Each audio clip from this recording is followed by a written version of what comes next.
آج کے اس فوری جائزے میں ہم افلاطون کی ابتدائی زندگی اور اس کے دلچسپ فکری سفر پر بات کریں گے۔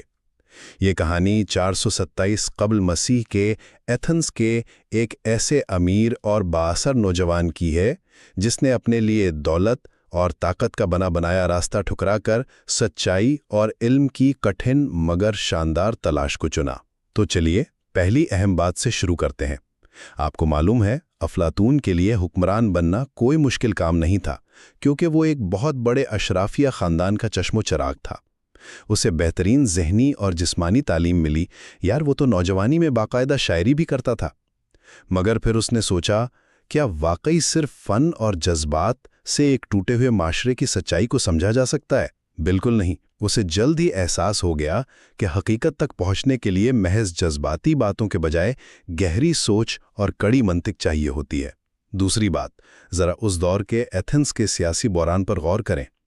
وہ دور مسلسل جنگوں اور عوام کے جذباتی فیصلوں کی وجہ سے بالکل افراتفری کا شکار تھا۔ ویسے آج کل کی دنیا سے ملتا جلتا منظر ہے نا؟ اسی عدم استحکام نے افلاطون کے ذہن میں ایک بہت بڑا سوال پیدا کیا کہ بھئی ریاست کو آخر چلانا کسے چاہیے؟ کسی طاقتور کو، امیر کو، یا پھر اسے جو واقعی دانا اور سمجھدار ہو؟ تیسری اور آخری بات، جب اس کے ہم عمر دوست سیاست یا فوج میں جا رہے تھے تو افلاطون انصاف اور معاشرے کی تباہی کی وجوہات ڈھونڈنے میں لگ گیا۔ اب ظاہر ہے ان سلگتے سوالات نے اسے ایک ایسے کمال کے شخص سے ملوا دیا جو نہ تو کوئی بادشاہ تھا اور نہ ہی کوئی سپہ سالار، بلکہ وہ عظیم فلسفی سقراط تھا۔ افلاطون کا یہ سفر ہمیں بتاتا ہے کہ معاشرے کی اصل اصلاح طاقت یا عہدے سے نہیں، بلکہ درست سوالات اٹھانے اور سچی دانائی کی تلاش سے ہی ممکن ہے۔ ذرا تصور کریں کہ ایسا شہر ہے جو خود کو دنیا کا سب سے مہذب، سب سے باشعور اور سب سے آزاد خیال معاشرہ مانتا ہے، اور پھر اسی شہر میں ایک شخص کو صرف اس لیے موت کی سزا سنا دی جاتی ہے کیونکہ وہ سڑک پر چلتے ہوئے لوگوں سے بس ایک انتہائی سادہ سا سوال پوچھ لیتا تھا کہ بھئی تمہیں کیسے معلوم کہ تم جو دعویٰ کر رہے ہو وہی مکمل سچ ہے؟ ہاں، یہ واقعی ایک اگر ہم سوچیں تو یہ ایک حیرت انگیز اور کسی حد تک خوفناک بات لگتی ہے۔ بالکل، ذرا سوچیں نا، ایک انسان کی جان صرف اس لیے لے لی گئی کہ اس نے بنے بنائے خیالات پر سوال اٹھانے کی جرت کی۔ بالکل ایسا ہی ہے۔ ایک ایسا معاشرہ جو عقل و دانش کا گہوارہ ہونے کا دعویٰ کرتا ہو، وہ محض چند سوالات پوچھے جانے پر اس قدر مشتعل اور خوفزدہ ہو جائے کہ وہ اپنے ہی ایک شہری کی جان لینے پر اتر آئے۔ صحیح۔ یہ چیز ہمیں بتاتی ہے کہ انسان دراصل اپنے عقائد کو لے کر کتنا غیر محفوظ ہوتا ہے۔ اور آج ہمارے اس تفصیلی جائزے کا موضوع بھی یہی ہے۔ ہم اسی تاریخی اور نفسیاتی تضاد پر بات کر رہے ہیں۔ ہمارے سامنے جو آج کی تحریر ہے، یعنی The Philosopher's Legacy, Socrates, Plato and the Cup of Hemlock۔ جی۔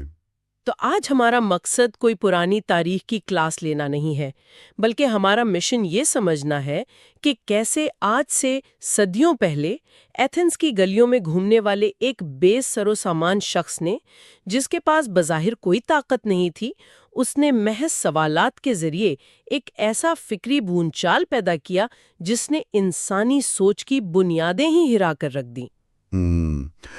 اگر ہم اس وقت کے ایتھنز کے ماحول میں جھانک کر دیکھیں نا، تو تحریر ایک بڑی واضح تصویر پیش کرتی ہے۔ دیکھیں، ایتھنز کوئی معمولی جگہ نہیں تھی۔ بالکل، وہ تو اس وقت کا مرکز تھا۔ ہاں، دنیا کا مرکز تھا، طاقت، دولت اور سیاست کا گڑھ۔ اور ان شاندار عمارتوں اور مغرور سیاستدانوں کے بیچوں بیچ ایک عجیب سا آدمی گھوما کرتا تھا۔ اچھا۔ ہاں، اس کے پاس نہ تو دولت تھی، نہ اس کے کپڑے کسی معزز شہری جیسے تھے۔ وہ بالکل ایک عام بلکہ غریبانہ حلیے میں ہوتا تھا، اور اس کا نام سقراط تھا۔ چلیں اس بات کی تہ تک پہنچتے ہیں، کیونکہ مجھے یہاں سے تجسس ہو رہا ہے کہ یہ غریب سا شخص آخر کرتا کیا تھا۔ یعنی تحریر بتاتی ہے کہ وہ کوئی مدرسہ نہیں چلاتا تھا، وہ کہیں باقاعدہ بیٹھ کر درس نہیں دیتا تھا، صحیح؟ بالکل نہیں۔ وہ بازاروں، چوراہوں اور عوامی مقامات پر سیدھا لوگوں کے پاس چلا جاتا تھا۔ واہ! ذرا منظر کو ذہن میں لائیں کہ ایک بہت بڑا اور مصروف بازار ہے۔ کوئی بڑا سیاستدان اپنے حامیوں کے ساتھ بڑے غرور سے چل رہا ہے، اور یہ بوڑھا شخص اچانک جا کر اس کا راستہ روک لیتا ہے۔ اور اس کا طریقہ کار، جسے آج ہم سقراطی طریقہ کار کہتے ہیں، وہ کوئی روایتی طریقہ تو تھا نہیں، وہ تقریریں تو نہیں چاڑتا تھا نا؟ نہیں، وہ لوگوں کو یہ نہیں بتاتا تھا کہ تم غلط ہو اور میں صحیح ہوں. وہ صرف ایک چیز کا استعمال کرتا تھا، اور وہ تھی معصومانہ تفتیش. ایک منٹ، مجھے ایک بات بالکل سمجھ نہیں آ رہی. میں سوچ رہی ہوں کہ اگر وہ صرف سوال پوچھ رہا تھا تو لوگ اتنے مشتعل کیوں ہو جاتے تھے؟ میرا مطلب ہے کوئی بھی معاشرہ ایک غریب بوڑھے کو صرف سوال پوچھنے پر کیوں مارنا چاہے گا؟ اس میں کیا اشتعال انگیز بات تھی؟ دیکھیے، اس کا جواب اس بات میں چھپا ہے کہ وہ سوال پوچھتا کیسے تھا. ماخذ میں اس طریقہ کار کی جو نفسیات بیان کی گئی ہے وہ کمال کی ہے. اچھا. ہاں، سقراط براہ راست کسی پر حملہ نہیں کرتا تھا. جب کوئی بڑا سیاستدان سینہ تان کر کہتا کہ مجھے معلوم ہے کہ ریاست کے لیے انصاف کیا ہے، تو سقراط انتہائی عاجزی سے ایک چھوٹا سا بظاہر معصوم سا سوال پوچھتا. جیسے بھئی یہ انصاف کیا ہوتا ہے؟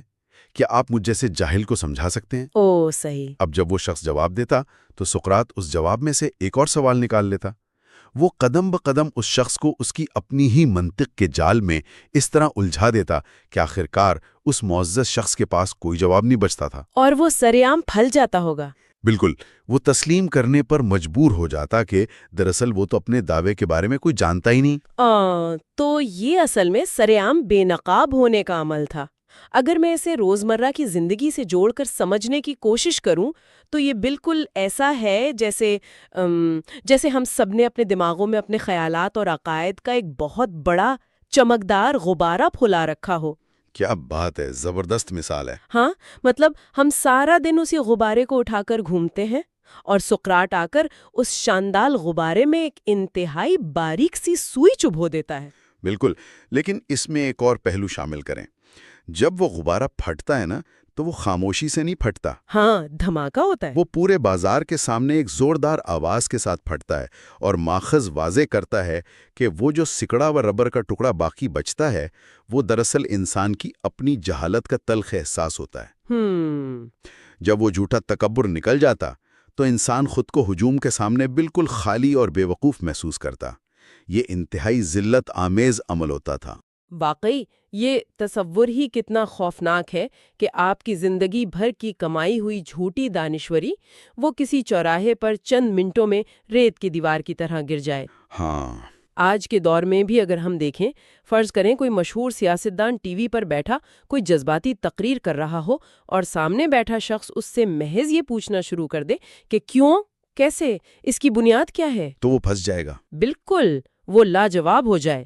اس کا غصہ دید نہیں ہوگا.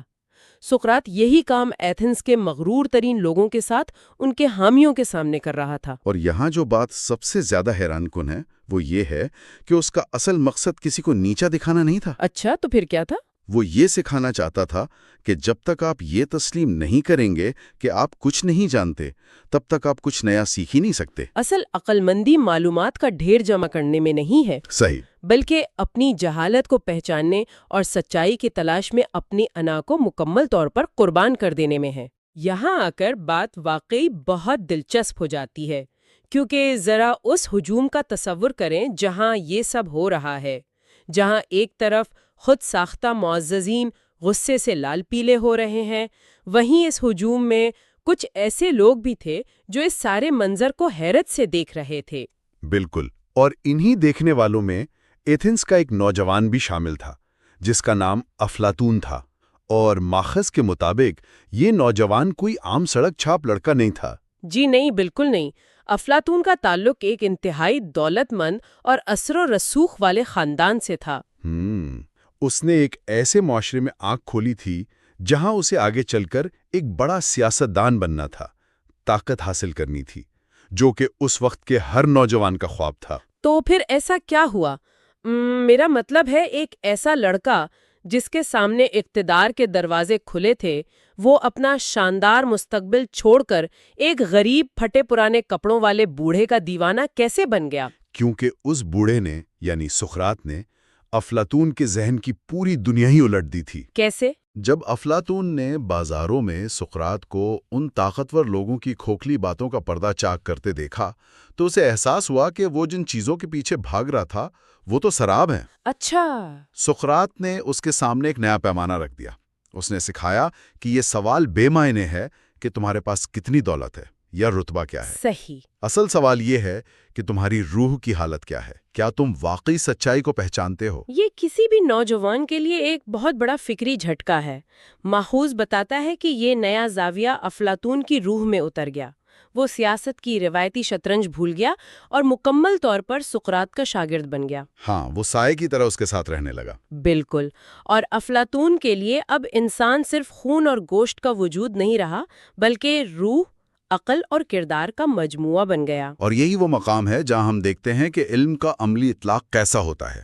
افلاطون کے لیے سیاست اب طاقت چھیننے کا کھیل نہیں، بلکہ اخلاقیات اور انصاف فراہم کرنے کا ایک مقدس فریضہ بن گئی تھی۔ لیکن یہاں ایک بہت بڑا لیکن ہے۔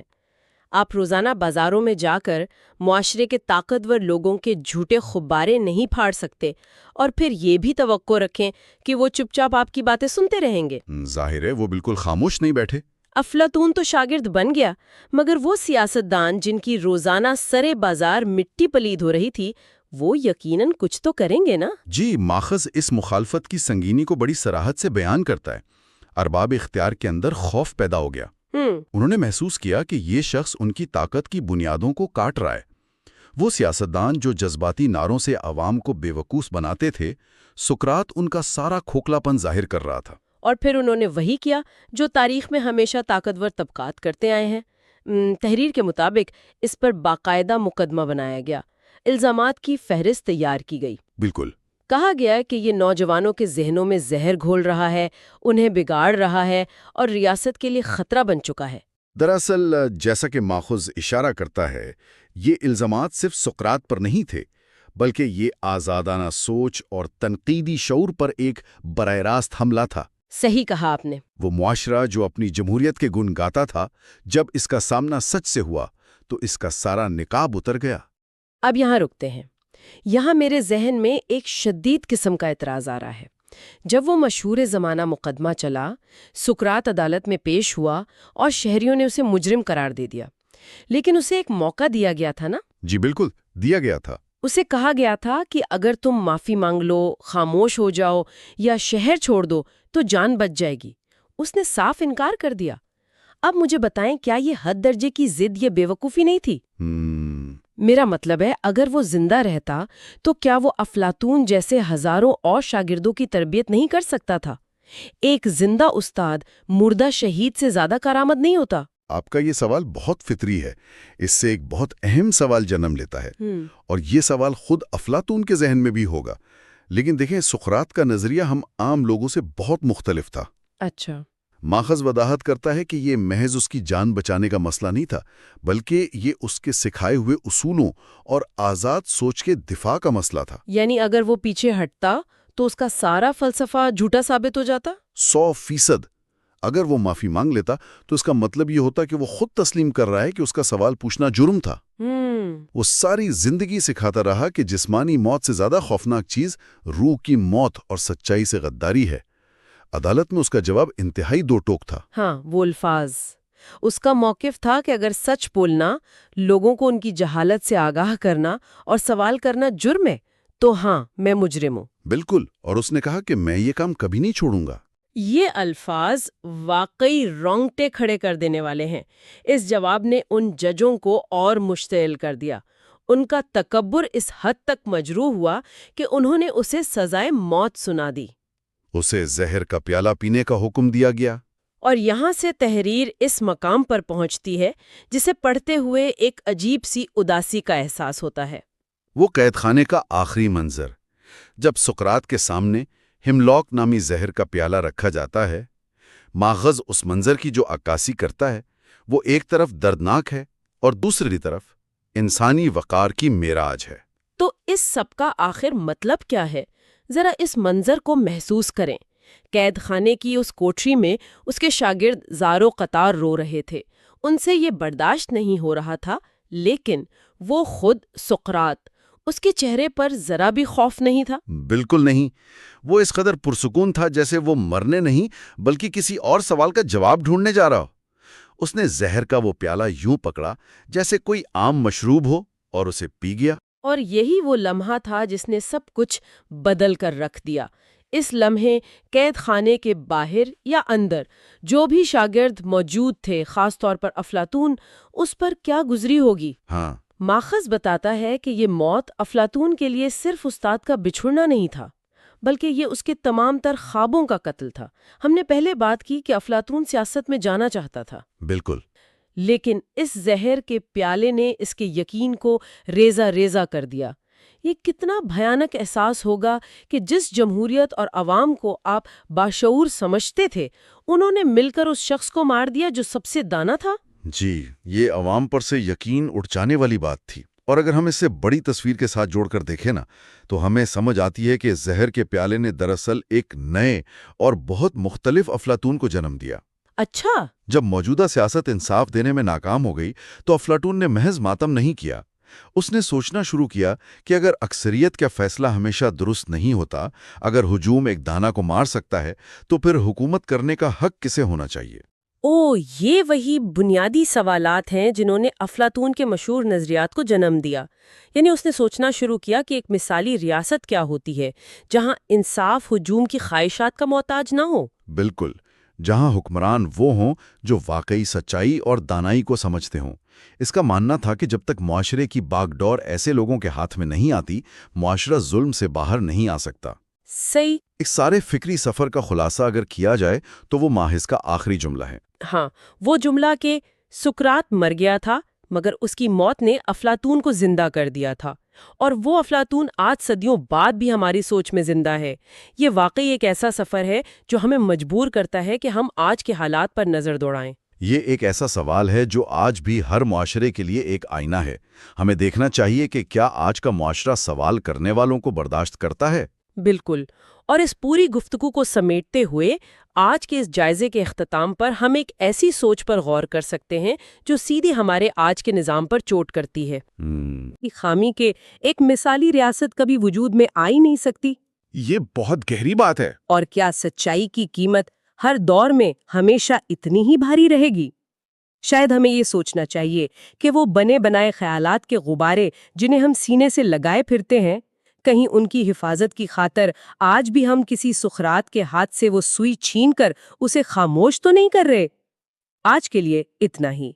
اس سوال پر ضرور غور کیجیے گا۔ ذرا تصور کریں، دنیا کا سب سے آزاد اور باشعور شہر، ایک ایسا شہر جسے پوری دنیا میں سوچنے اور سوال کرنے کی آزادی کا گڑھ مانا جاتا ہو۔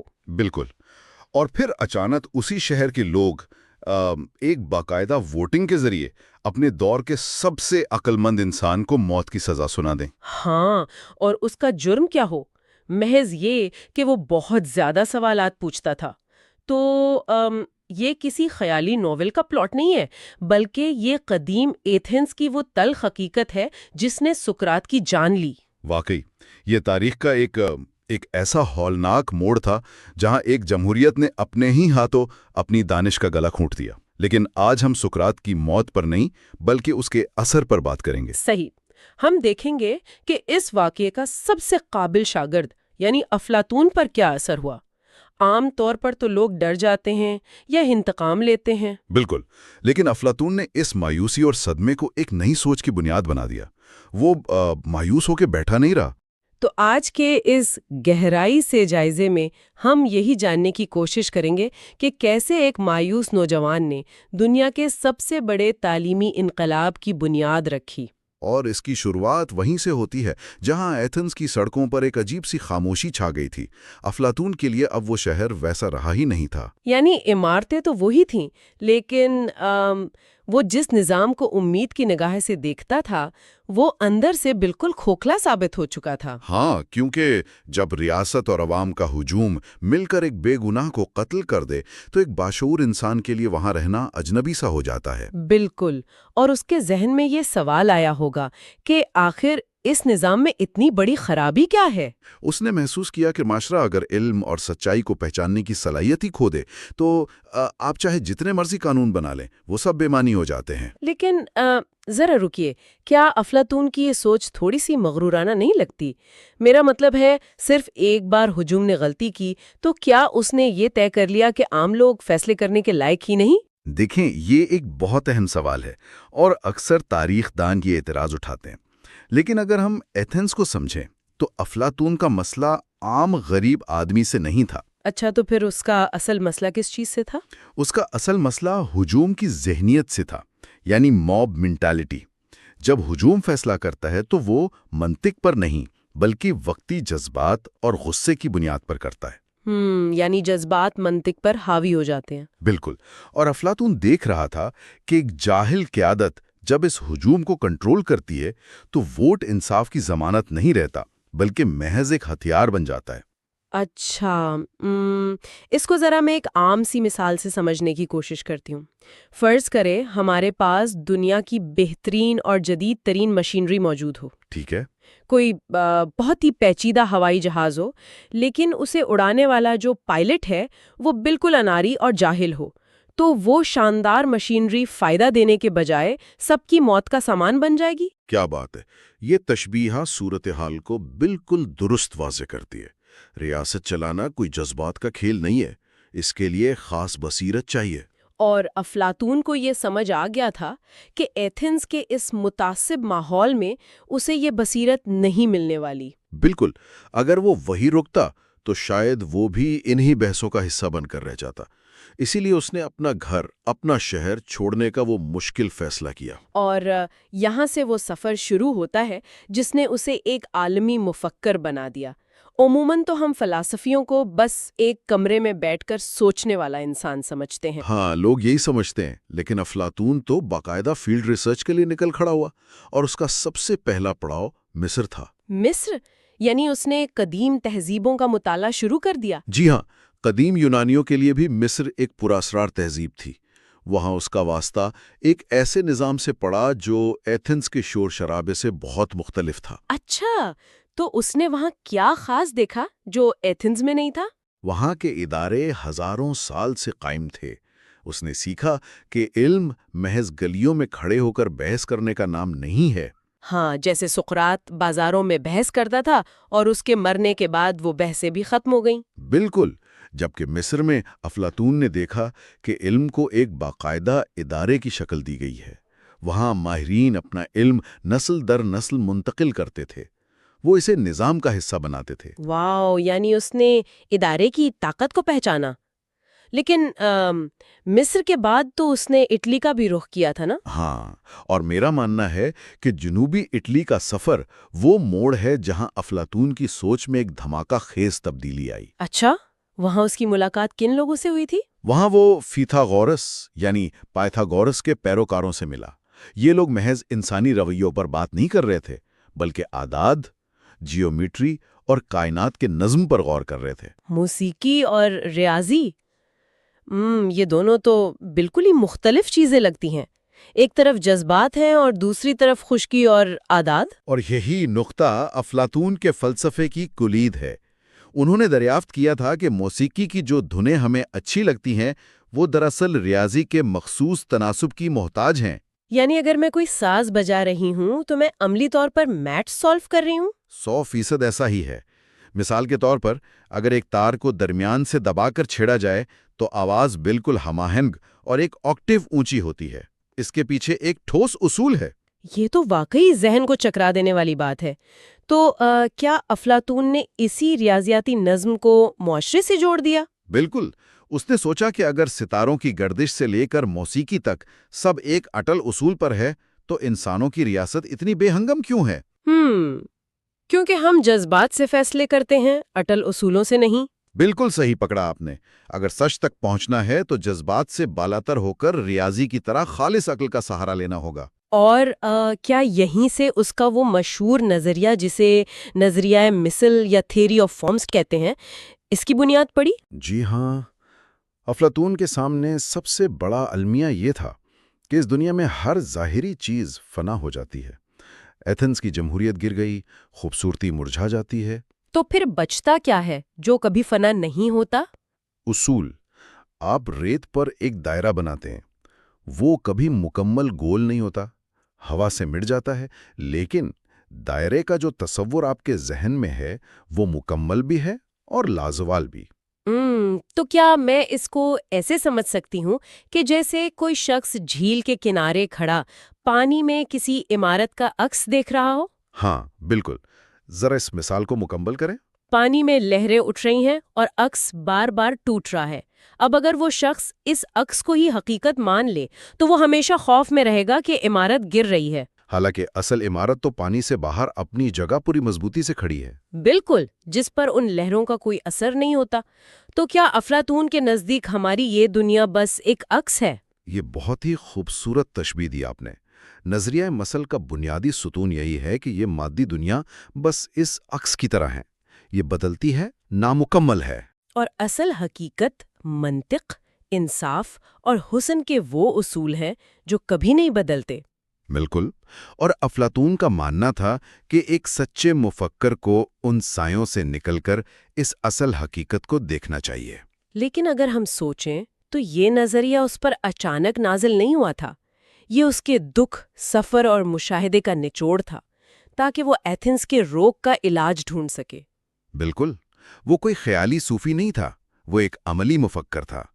اس نے لازوال سچائیوں کی کھوج کی اور پھر ایک ایسا فیصلہ کیا جو ہمیں حیران کر دیتا ہے۔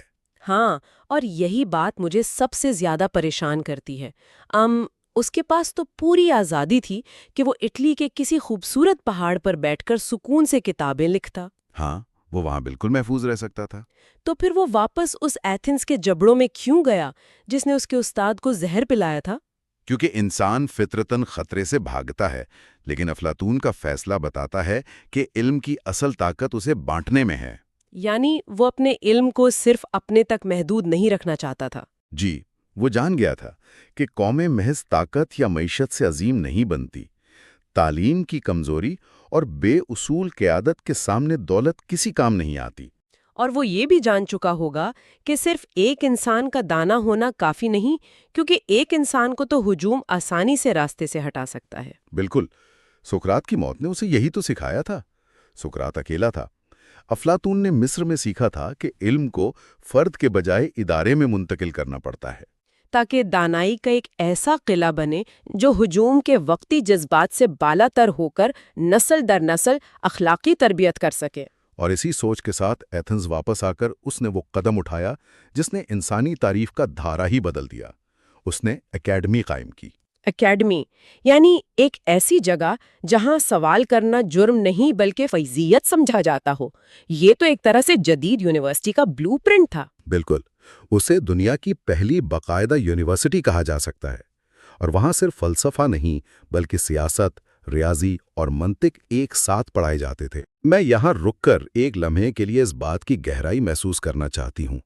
جس شخص کے استاد کو مار دیا گیا وہ تلوار نہیں اٹھاتا بلکہ ایک درسگاہ بناتا ہے۔ اس نے استاد کی موت کا جواب تباہی سے نہیں، قلم اور تعلیم سے دیا، اور اس کا مقصد صرف ذہین سائنسدان پیدا کرنا نہیں تھا۔ تو پھر بنیادی مقصد کیا تھا؟ کیا وہ صرف اچھے لیڈر بنانا چاہتا تھا؟ اس کا مقصد تھا حکمران بننے سے پہلے انسان بننا سکھایا جائے۔ جب تک انسان کے اندر اخلاقی توازن نہیں ہوگا، وہ معاشرے کو کیسے متوازن کرے گا؟ بہت خوب۔ ریاضی پڑھانے کا مقصد صرف حساب سکھانا نہیں تھا بلکہ ذہن کو جذبات کی دھن سے نکال کر حقائق کو شفاف انداز میں دیکھنے کی تربیت دینا تھا، تاکہ کل کو جب یہ طالب علم معاشرے کے رہنما بنے تو ہجوم کے شور سے متاثر نہ ہوں بلکہ عقل کی روشنی میں فیصلے کریں۔ یہ حیران کن ہے کہ ہم روزانہ اکیڈمی کا لفظ استعمال کرتے ہیں، لیکن کم ہی لوگ جانتے ہیں کہ یہ ایک اتنے دردناک المیے سے شروع ہوا تھا۔ بالکل، اور آج کے اس جائزے میں ہم نے یہی دیکھا کہ ایک مایوس نوجوان نے اپنے صدمے کو علم کی روشنی میں بدل دیا۔ ہاں، اور یہ ثابت کیا کہ ریاست کی بقا طاقت میں نہیں بلکہ تعلیم اور کردار کی بلندی میں ہے۔ آج کی اس تیز رفتار دنیا میں یہ باتیں اور بھی اہم ہو گئی ہیں، جہاں لوگ سوشل میڈیا پر منٹوں میں ہجوم کی ذہنیت کا شکار ہو جاتے ہیں۔ واقعی آج بھی تو ہمارے زیادہ تر فیصلے ٹھوس دلائل کے بجائے غصے اور وقتی جذبات پر ہو رہے ہیں۔ ایسے دور میں افلاطون کی اکیڈمی کا اصول کہ کسی بھی طاقت تک پہنچنے سے پہلے متوازن انسان بننا ضروری ہے، آج بھی اتنا ہی اہم ہے۔ بالکل۔ تو اس سے پہلے کہ ہم آج کی اس محفل کو ختم کریں، ہم سامعین کے لیے ایک سوال چھوڑنا چاہتے ہیں۔ ہاں، ایک ایسا سوال جو ہمیں واقعی سوچنے پر مجبور کرے۔ اگر آج کے ہمارے تعلیمی ادارے متوازن انسان اور اعلیٰ کردار تعمیر کرنے کے بجائے محض نوکریاں کرنے والی مشینیں اور ایک بے حس ہجوم پیدا کر رہے ہیں، تو کیا ہم واپس اسی پرانے ایتھنز کی طرف تو نہیں لوٹ رہے؟ ایک ایسا معاشرہ جہاں تعصب اور ہجوم کا وقتی شور دوبارہ عقل اور سوال کرنے کی آزادی کو ختم کر دے گا۔ کیا آج کے اس جذباتی شور شرابے کے دور میں ہمیں دوبارہ سے ایک نئی اکیڈمی کی ضرورت نہیں؟ ایک ایسی جگہ جو ہمیں بغیر کسی خوف کے دوبارہ سوال کرنے کا فن سکھا سکے؟ ذرا اس پر سوچئے گا۔ انسان کی فطرت ہے نا کہ جب کوئی بہت بڑی اور شاندار عمارت اچانک زمین بوس ہو جائے تو ہم سیدھا اس کے کھڑکیوں کے ملبے کی طرف نہیں دیکھتے۔ جی بالکل، ہماری نظر بے اختیار اس کی بنیاد کی طرف جاتی ہے۔ ہاں نا، ایک فطری جستجو ہوتی ہے کہ آخر اس ڈھانچے میں، اس کی مٹی کے اندر ایسی کون سی خامی چھپی تھی جس نے اتنی بڑی عمارت کو گرا دیا۔ اور اگر ہم تاریخ کو دیکھیں تو جب کوئی ریاست یا معاشرہ زوال کا شکار ہوتا ہے تو خرابی اچانک ایک دن میں آسمان سے نہیں ٹپکتی۔ بالکل، وہ بنیادیں دراصل عشروں پہلے ہی کھوکھلی ہو چکی ہوتی ہیں۔ تو آج کی اس فکری نشست میں ہم اسی بنیاد یعنی انسان کے ذہن کی تعمیر کا ایک بہت گہرا جائزہ لے رہے ہیں۔ دراصل آج ہم جن ذرائع پر بات کر رہے ہیں وہ Plato's academy the cradle of philosophical governance کے تفصیلی نوٹس ہیں۔ جی، اور یہ کوئی عام تاریخی دستاویزات نہیں ہے۔ میرا مطلب ہے یہ محض تاریخ کا کوئی باب نہیں، بلکہ دنیا کو اور انسان کے اپنے اندر کی دنیا کو دیکھنے کا ایک پورا زاویہ ہے۔ صحیح بات ہے۔ تو چلیں اس بات کی تہوں کو ذرا کھولتے ہیں، کیونکہ ہمارا آج کا مقصد یہ سمجھنا ہے کہ کیسے ایتھنز کے قریب بنی اس درسگاہ نے یہ ثابت کیا کہ معاشرے کی خرابی دراصل تعلیم کی خرابی سے شروع ہوتی ہے۔ اور مزے کی بات یہ ہے کہ وہاں محض کتابوں کے رٹے نہیں لگوائے جاتے تھے۔ بالکل، وہاں باقاعدہ ایک ذہن بنایا جاتا تھا۔ اگر ہم اس اکیڈمی کی بنیاد کو سمجھنا چاہیں نا تو ہمیں قدیم یونان کے اس دور میں جانا پڑے گا جہاں سے یہ سارا شعور ابھرا۔ تو افلاطون نے ایتھنز کے باہر وہ جو زیتون کے درختوں کا جھنڈ تھا، وہاں یہ اکیڈمی کیوں بنائی؟ دیکھیں، ایتھنز کے حالات اور سیاست کو قریب سے دیکھنے کے بعد افلاطون اس نتیجے پر پہنچ چکا تھا کہ جو موجودہ نظام ہے اس میں پیوندگاری سے کوئی فائدہ نہیں ہونے والا۔ صحیح۔ وہ فرسودہ نظام سے پوری طرح مایوس ہو چکا تھا۔ بالکل۔ اس کا ماننا تھا کہ اصلاح کا واحد راستہ ایک ایسی نسل تیار کرنا ہے جس کی سوچنے کی صلاحیت کو بنیادی سطح سے بدل دیا جائے۔ تو یعنی اگر ریاست جاہل قیادت اور ناانصافی کا شکار ہے تو اس کا سیدھا مطلب یہ ہے کہ نصاب میں کوئی خامی ہے۔ جی، نصاب اور نظام تعلیم دونوں میں۔ لیکن یہاں ذرائع میں ایک بڑی حیران کن بات لکھی ہے۔ اکیڈمی کا نصاب بالکل روایتی نہیں تھا۔ دروازے پر ایک واضح بورڈ لگا تھا کہ جو ہندسوں کا علم یا ریاضی نہیں جانتا وہ یہاں داخل نہ ہو۔ یہ شرط بظاہر بڑی عجیب معلوم ہوتی ہے۔ ہاں نا، جس شخص نے کل کو ریاست چلانے کے اصول سیکھنے ہیں، سیاست پڑھنی ہے، وہ ہندسوں اور زاویوں کی الجھنوں میں اپنا وقت کیوں برباد کرے؟ دراصل یہ بظاہر جتنا عجیب لگتا ہے اس کے پیچھے کی حکمت اتنی ہی گہری ہے۔ دیکھیں، اس وقت ایتھنز میں ایک طبقہ تھا جنہیں سوفسٹ کہا جاتا تھا۔ اچھا۔ ان کا کام یہ تھا کہ وہ پیسوں کے عوض لوگوں کو بحث جیتنا سکھاتے تھے، چاہے وہ سچ پر مبنی ہو یا جھوٹ پر۔ ان کا واحد مقصد ہجوم کو جذباتی طور پر قائل کرنا ہوتا تھا۔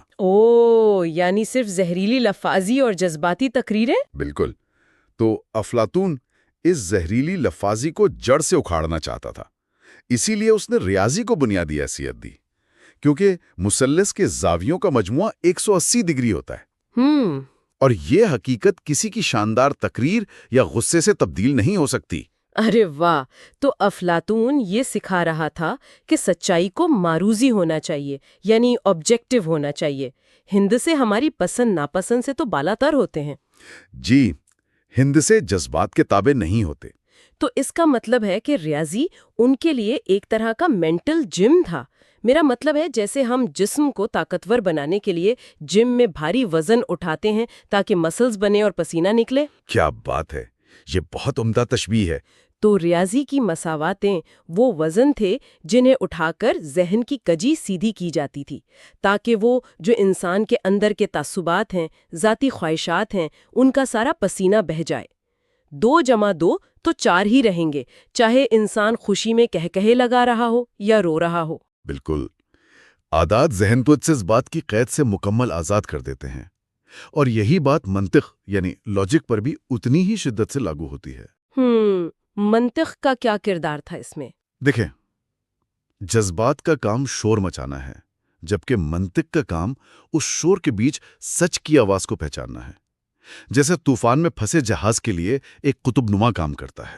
صحیح، اسے اس بات سے کوئی غرض نہیں ہوتی کہ لہریں کتنی اونچی ہیں۔ جی ہاں، وہ بس درست سمت دکھاتا ہے۔ ریاضی اور منطق ان طلباء کے لیے وہی قطب نما تھے۔ وہ انہیں حقائق کو ویسے ہی دیکھنا سکھاتے ہیں جیسے وہ ہیں، نہ کہ جیسا ان کی خواہش انہیں دیکھنا چاہتی ہے۔ ظاہر ہے جس ذہن میں ترتیب ہی نہیں ہے، وہ بکھرا ہوا ذہن ایک پوری ریاست میں کیسے ترتیب لا سکتا ہے؟ یہ بات تو بالکل واضح ہوگی۔ جی، لیکن اچھا، ذہن کو تو ہم نے ریاضی اور منطق کی بھٹی میں تپا لیا، تعصبات کی صفائی بھی ہو گئی، مگر یہاں ایک اور سوال میرے ذہن میں ابھرتا ہے۔ جی فرمائیے۔ اگر ہم قدیم تاریخ کی طرف دیکھیں نا، تو استاد اور شاگرد کے رشتوں میں بڑی اندھی تقلید نظر آتی ہے۔ مطلب استاد کا کہا پتھر کی لکیر ہوتا تھا اور شاگرد بس چوپ چاپ سر ہلاتا رہتا تھا۔ بالکل ایسا ہی تھا۔ لیکن ذرائع بتاتے ہیں کہ افلاطون کی اس اکیڈمی کا ماحول اس روایتی فرمانبرداری کے بالکل الٹ تھا۔ دراصل اکیڈمی کی سب سے بڑی انفرادیت یہی تھی کہ وہاں تعلیم دینے کا طریقہ یک طرفہ نہیں تھا۔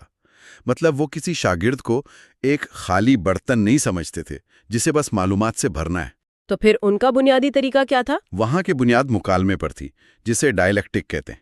وہاں سوال کرنا، دلیل کو دلیل سے کاٹنا اور بحث کرنے کو تعلیم کا لازمی حصہ سمجھا جاتا تھا۔ مطلب صرف لیکچر نہیں ہوتے تھے؟ جی نہیں، استاد اور شاگرد زیتون کے درختوں کے سائے میں چلتے ہوئے گھنٹوں تک کسی ایک تصور پر بحث کرتے تھے۔ افلاطون کا ماننا تھا کہ سچائی مسلط کرنے سے پیدا نہیں ہوتی۔ صحیح، وہ 2 متضاد خیالات کے ٹکرانے سے جنم لیتی ہے۔ بالکل، مکالمے کی رگڑ سے۔ ارے واہ! اور اس مکالمے اور فکری آزادی کا سب سے حیران کن نتیجہ ہمیں ارسطو کی صورت میں ملتا ہے۔ بالکل درست کہا آپ نے۔ ارسطو 20 سال تک اکیڈمی میں افلاطون کا طالب علم رہا، لیکن اس نے اپنے ہی استاد کے بنیادی خیالات سے، خاص طور پہ وہ جو تھیوری آف فارمز تھی، اس سے بہت گہرا اختلاف کیا۔ جی، اور اپنا ایک بالکل الگ فلسفہ پیش لیا۔ آج کل کے دور میں تو بڑے تعلیمی اداروں میں استاد سے تھوڑا سا اختلاف برداشت نہیں ہوتا، مگر وہاں اس بے باکی کی پوری گنجائش تھی۔ کیا افلاطون کو اس بات پہ غصہ نہیں آیا ہوگا؟ دراصل نہیں، ارسطو کی یہ مثال افلاطون کی ناکامی نہیں تھی، یہ اکیڈمی کے طریقہ کار کی سب سے بڑی کامیابی تھی۔ افلاطون کوئی روبوٹ تھوڑی تیار کر رہا تھا جو بس اس کی باتوں کی جگالی کرتے رہیں۔ صحیح، وہ سوچنے والے انسان بنانا چاہتا تھا۔ بالکل، ارسطو کا اپنی عقل سے اختلاف کرنا اس بات کی حتمی مہر تھی کہ اکیڈمی نے واقعی ایک آزاد اور باشعور ذہن تخلیق کر دیا ہے۔ افلاطون نے اسے نکالا نہیں، پروان چڑھایا۔ کیونکہ سچائی کی تلاش استاد کی ذات سے زیادہ اہم تھی۔ جی ہاں۔ اچھا، یہاں آ کر صورتحال بہت دلچسپ موڑ لیتی ہے۔ ایک طالب علم ریاضی سے ذہن سیدھا کر رہا ہے، پھر برسوں تک مکالمے اور اختلاف کے ذریعے اپنی سوچ کی دھار کو تیز کر رہا ہے، لیکن یہ ساری ریاضت، یہ سب تیاریاں آخر کس مقصد کے لیے ہو رہی تھیں؟ یہ بہت اہم سوال ہے۔ نوٹس بہت واضح الفاظ میں کہتے ہیں کہ اکیڈمی صرف ایک مدرسہ نہیں تھی، بلکہ در حقیقت یہ ایک سیاسی تجربہ گاہ تھی۔ بالکل ایسا ہی ہے۔ اور یہاں سے وہ چپتا سوال اٹھتا ہے، فرض کریں ایک جہاز گہرے سمندر میں طوفان کے بیچ پھنسا ہے، عقل کیا کہتی ہے؟ کنٹرول کس کے پاس ہونا چاہیے؟ ظاہر ہے، ایک ماہر ملاح کے حوالے کیا جانا چاہیے۔ بالکل، ہم کسی ایسے شخص کو تو جہاز نہیں دیں گے جسے سمندر کا علم ہی نہ ہو۔ اگر کوئی شدید بیمار ہو تو وہ انالی کے بجائے ایک ماہر طبیب کو ڈھونڈتا ہے۔ جی ایسا ہی ہے۔ تو پھر جب معاملہ ایک پوری ریاست چلانے کا ہو، جہاں لاکھوں انسانوں کی زندگیوں کا سوال ہو، تو وہاں یہ مہارت کی شرط کیوں اڑنچھو ہو جاتی ہے؟ ریاست کی کمان غیر تربیت یافتہ اور جذباتی لوگوں کو کیوں سونپ دی جاتی ہے؟ یہی وہ مرکزی سوال ہے جس نے افلاطون کی سیاسی فکر کی بنیاد رکھی۔ اسی تضاد کو حل کرنے کے لیے اس نے فلسفر کنگ یعنی فلسفی حکمران کا مشہور تصور پیش کیا۔ اچھا؟ اس کے نزدیک حکومت کا حق صرف ان لوگوں کو ملنا چاہیے جو علم اور کردار میں اعلیٰ ترین سطح پر ہوں۔ لیکن فلسفی حکمران سے اس کی مراد کوئی ایسا شخص نہیں تھا جو بس موٹی موٹی کتابیں پڑھ کر کسی غار میں بیٹھا رہے۔ تو پھر کیسا حکمران؟ کیونکہ اگر زمینی حقائق دیکھیں تو دنیا کا ہر عام سیاستدان بھی تو یہی دعویٰ کرتا ہے کہ وہ ریاست چلانا جانتا ہے۔ ایک عام سیاستدان اور افلاطون کے فلسفی حکمران میں اصل فرق کیا ہے؟ ان میں جو سب سے بنیادی فرق ہے وہ صلاحیت سے زیادہ نیت کا ہے۔ عام سیاستدان کو اقتدار کی کرسی سے محبت ہوتی ہے، وہ طاقت چاہتا ہے۔ اسے اقتدار کی بھوک ہوتی ہے۔ طاقت کی رتی برابر بھوک نہیں ہوتی، وہ اقتدار کے نشے سے نہیں، انصاف سے محبت کرتا ہے۔ مطلب وہ حکمرانی کی کوئی تمنا ہی نہیں رکھتا؟ جی نہیں، وہ تو اسے ایک بھاری ذمہ داری اور ایک بوجھ سمجھ کر قبول کرتا ہے تاکہ نااہل لوگ اقتدار میں نہ آ جائیں۔ ذاتی فائدے اور ہوش سے مکمل بے نیازی ہی اس کی اصل پہچان ہے۔ اچھا، اس نقطے پر ایک بہت بڑی منطقی الجھن پیدا ہو رہی ہے۔ اگر ریاست کے سارے فیصلے ایک ماہر فلسفی حکمران کے سپرد کر دیے جائیں تو پھر عام عوام کی کیا حیثیت رہ جاتی ہے؟ آپ کا اشارہ افلاطون کی تنقید کی طرف ہے۔ جی بالکل، یہ تو موجودہ دور کے مقبول ترین سیاسی نظام یعنی جمہوریت پر بڑی کڑی تنقید ہے۔ افلاطون کا تو دعویٰ ہے کہ عوام جذباتی نعروں کے پیچھے بھاگتے ہیں، وقتی پسند اور غلط معلومات پر فیصلے کرتے ہیں۔ جی، اس کے نزدیک ہجوم کو ریاست دینا تباہی کو دعوت دینا ہے۔ لیکن تھوڑا سا اگر ہم اس کا تنقیدی جائزہ لیں، کیا ریاست کے مسافر یعنی عوام واقعی اتنے ہی نابالغ اور جذباتی ہوتے ہیں کہ انہیں اپنا کپتان چننے کا کوئی حق ہی نہ ہو؟ یہ تو انسانوں کی فہم پر ایک بہت بڑا سوال ہے۔ دیکھیں، اس تنقید کو اگر ہم غیر جانبدار رہ کر سمجھیں تو ہمیں ایتھنز کے اس وقت کے معروضی حالات دیکھنے ہوں گے۔ ہم کسی سیاسی نظام کی تائید یا مخالفت نہیں کر رہے، بس افلاطون کے خیالات سمجھ رہے ہیں۔ جی بالکل، ہمارا مقصد تو ذرائع کا تجزیہ کرنا ہے۔ تو اس وقت ایتھنز کے کیا حالات تھے؟ افلاطون نے اپنے دور میں جمہوریت کا بڑا بھیانک چہرہ دیکھا تھا۔ پیلوپونیشین جنگ میں عوامی مقررین نے عوام کو جذباتی کر کے بڑی تباہی مچائی تھی۔ اوہ صحیح۔ اور سب سے بڑا دکھ تو اسے تب ملا جب اسی جمہوری نظام میں عوام کے ایک ہجوم نے جذباتی لفاظی میں آ کر اس کے استاد سقراط کو موت کی سزا سنا دی۔ اس ایک واقعے نے اس کا جمہوریت پر سے اعتبار ختم کر دیا۔ یعنی اس نے تاریخ سے یہ سبق لیا کہ ہجوم کی نفسیات عقلی نہیں ہوتی، وہ بہت جلد اشتعال میں آ جاتی ہے۔ بالکل۔ گویا اس کی نظر میں اگر ہم جہاز کے مسافروں کو یہ حق دے دیں کہ وہ ووٹ ڈال کر فیصلہ کریں کہ جہاز کا رخ کہاں موڑنا ہے، تو چونکہ انہیں ہواؤں کے دباؤ کا پتہ نہیں، وہ صرف اس شخص کو ووٹ دیں گے جو انہیں میٹھی باتیں سنائے گا۔ جی ہاں، اور اس کا نتیجہ یہ ہوگا کہ جہاز چٹان سے ٹکرا کر غرقاب ہو جائے گا۔ صحیح۔ اور یہی وجہ ہے کہ افلاطون کا انصاف کا تصور موجودہ دور کی برابری کے تصور سے مختلف تھا۔ اس کا انصاف یہ نہیں تھا کہ سب کو ایک ہی صف میں کھڑا کر دیا جائے۔ تو پھر اس کے نزدیک انصاف کیا تھا؟ اس کا انصاف یہ تھا کہ ہر شخص اپنی قدرتی صلاحیت کے مطابق درست کام کرے۔ جس کے پاس عقل ہے وہ حکمرانی کرے، جس میں ہمت اور بہادری ہے وہ سرحدوں کی حفاظت کرے، اور جس کے پاس ہنر اور محنت کی صلاحیت ہے وہ پیداوار بڑھائے اور معیشت چلائے۔ بالکل۔ جب ہر طبقہ اپنا مخصوص کام پوری ایمانداری سے کرے گا تو معاشرے میں ایک قدرتی توازن پیدا ہوگا جسے وہ مثالی ریاست کہتا ہے۔ یہ تو ریاست کے ایک بہت بڑے کینوس کی بات ہو گئی، لیکن افلاطون کی فکری گہرائی یہ ہے کہ وہ اس ریاستی ماڈل کو صرف باہر کی دنیا تک محدود نہیں رکھتا۔ جی بالکل۔ وہ اس پوری فلسفی کو سمیٹ کر سیدھا ایک فرد کی اندرونی دنیا کی طرف لے آتا ہے۔ اس کا ماننا ہے کہ کوئی بھی حکمران باہر عدل قائم نہیں کر سکتا جب تک اس کے اندر کی ریاست متوازن نہ ہو۔ وہ روح کو 3 حصوں میں تقسیم کرتا ہے نا؟ جی ہاں، عقل، جذبہ اور خواہشات۔ بالکل۔ اور یہی وہ مقام ہے جہاں اس کی سیاست اور اخلاقیات آپس میں مل جاتے ہیں۔ جس طرح اس نے ریاست کو 3 طبقات میں بانٹا، ویسے ہی وہ انسان کے باطن کو دیکھتا ہے۔ انسان کے اندر بھی ایک میدان جنگ ہے جہاں کشمکش چل رہی ہے۔ خواہشات فوری لذت مانگتی ہیں، جذبات غصے اور رد عمل کی طرف لے جاتے ہیں، اور صرف عقل صحیح راستہ دکھاتی ہے۔ بالکل۔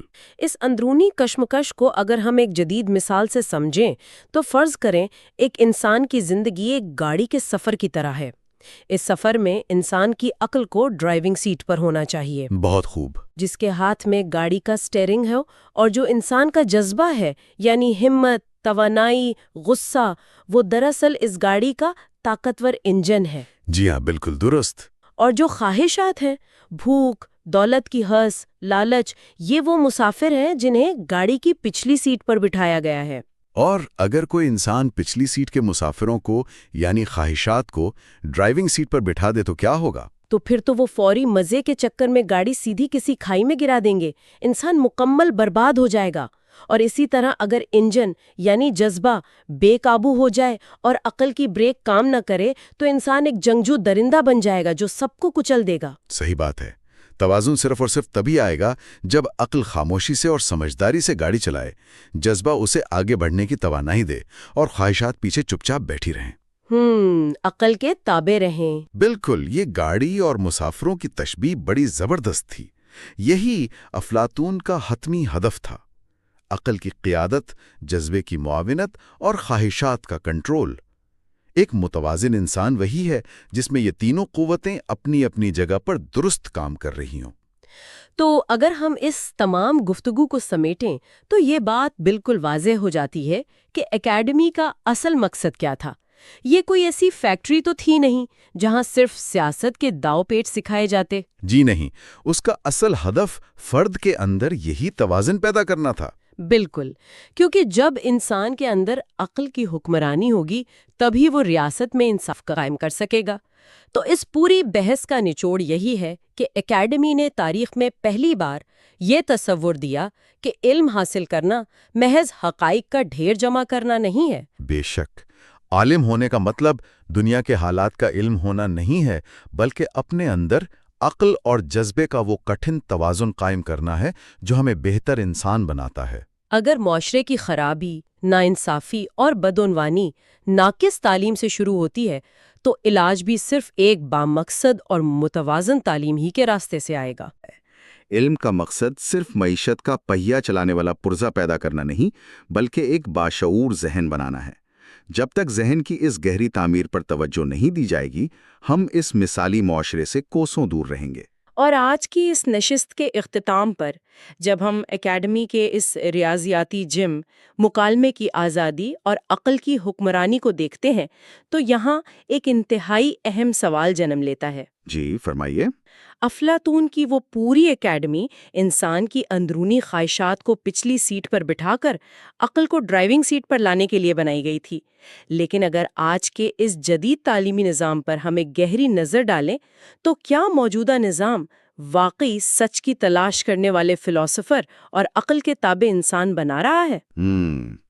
یہ تو بہت گہری بات ہے۔ یا پھر یہ پورا ڈھانچہ صرف اس لیے کھڑا کیا گیا ہے کہ ہم زیادہ سے زیادہ پیسہ کما کر اپنی انہی اندھی خواہشات کو پورا کر سکیں جنہیں افلاطون قابو میں رکھنا چاہتا تھا؟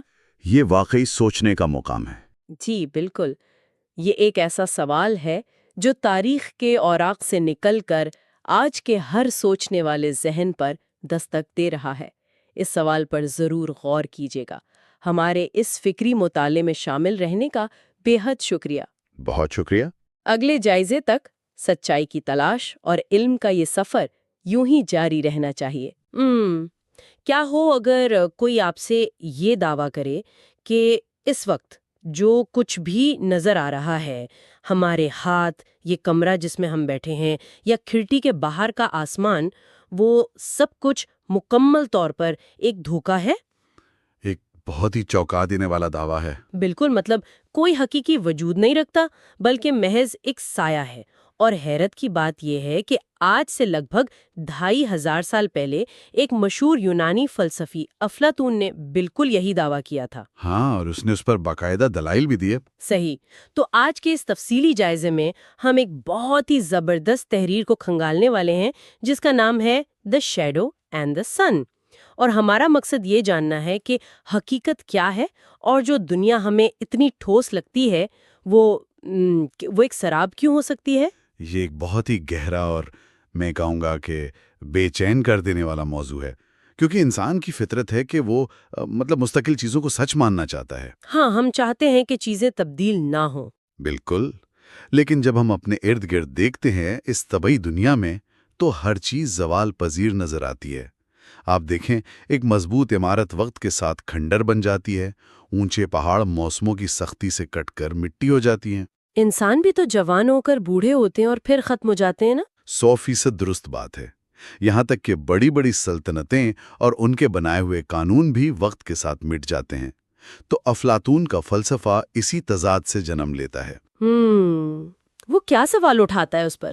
وہ کہتا ہے کہ جو چیز ہر لمحہ بدل رہی ہو، جس کا آج کچھ اور کل کچھ اور حال ہو، وہ کامل حقیقت کیسے ہو سکتی ہے؟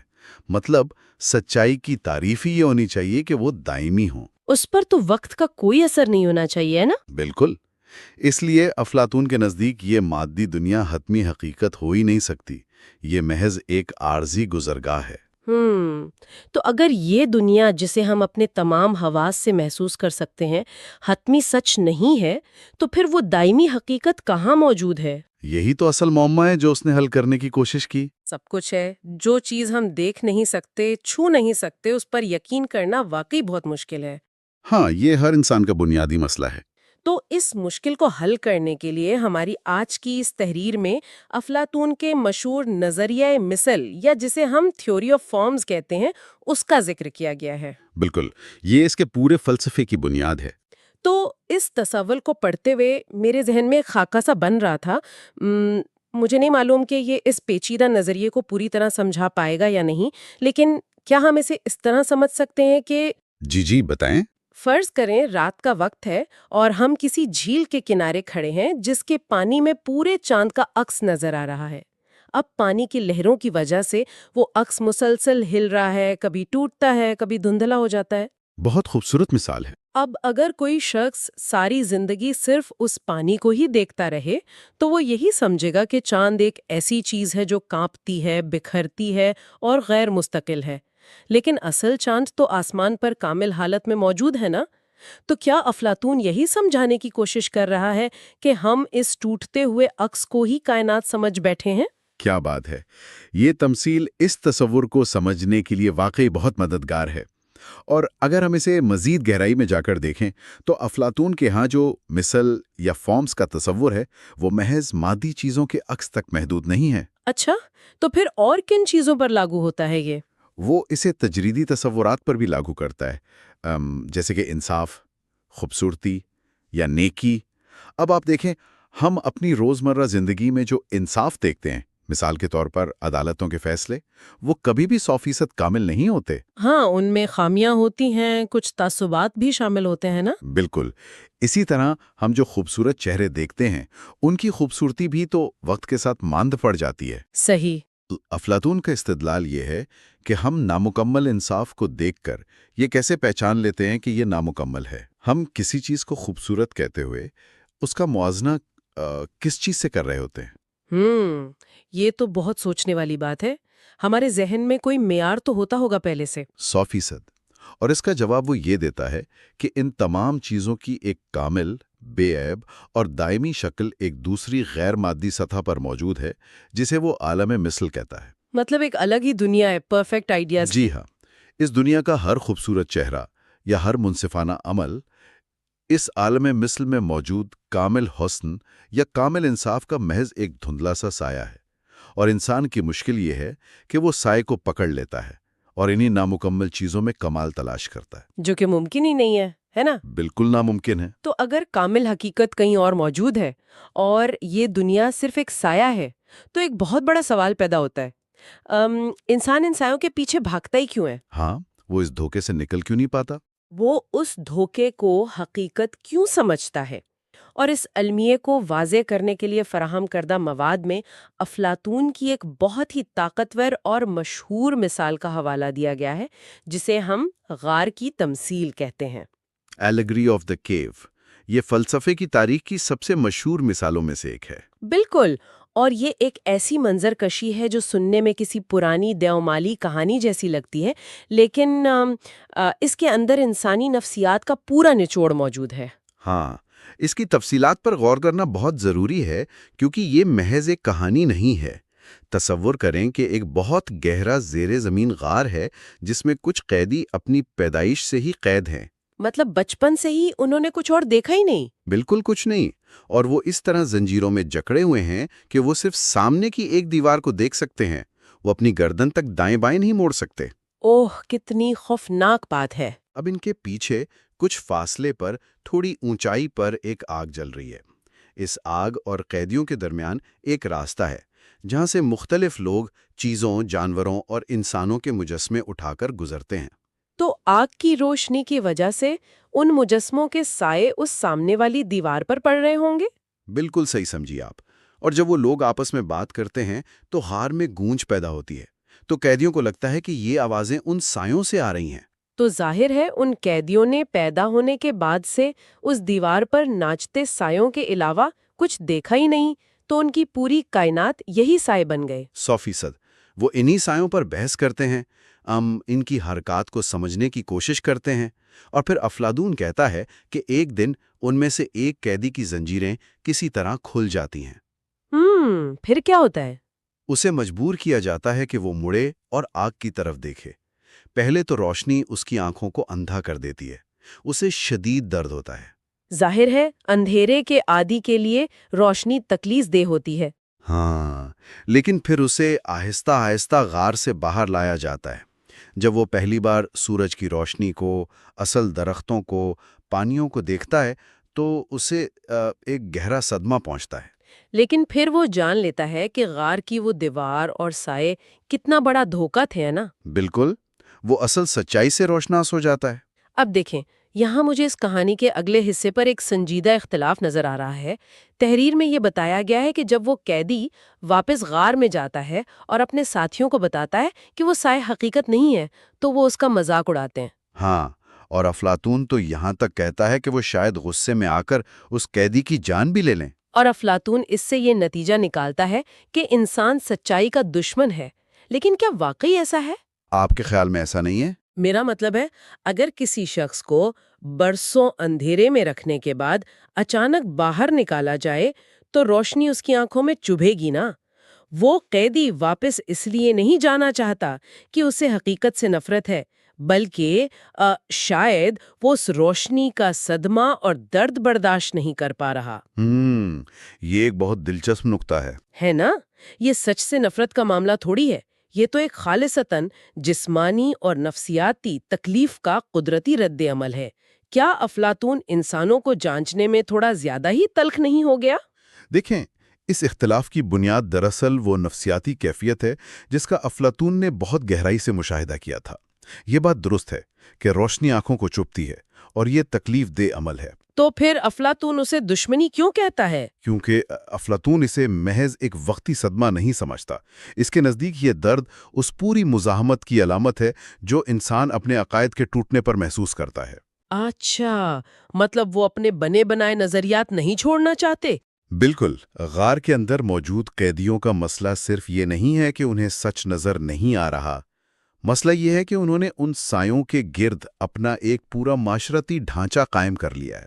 ہاں، انہوں نے اپنی ایک پہچان بنا لی ہوگی وہاں۔ بالکل، وہ سایوں کی حرکت کا اندازہ لگانے پر ایک دوسرے کو داد دیتے ہیں، خود کو عقل مند سمجھتے ہیں۔ اب جب کوئی آ کر یہ کہتا ہے کہ یہ سب کچھ جھوٹ ہے تو وہ صرف ان کے نظریات پر حملہ نہیں کر رہا ہوتا، وہ تو ان کی پوری شناخت کو مٹا رہا ہوتا ہے۔ اور انسان کے لیے اپنی اس شناخت کو قربان کرنا ایک شدید تکلیف دہ عمل ہے جس سے وہ بچنا چاہتا ہے۔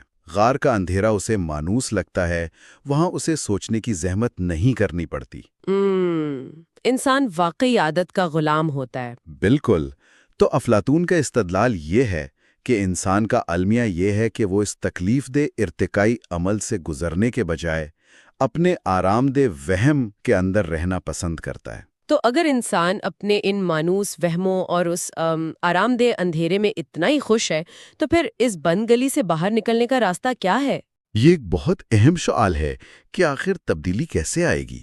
ہاں، اگر وہ روشنی کی طرف جانا ہی نہیں چاہتا تو وہ اس سچائی کو کیسے پہچانے گا؟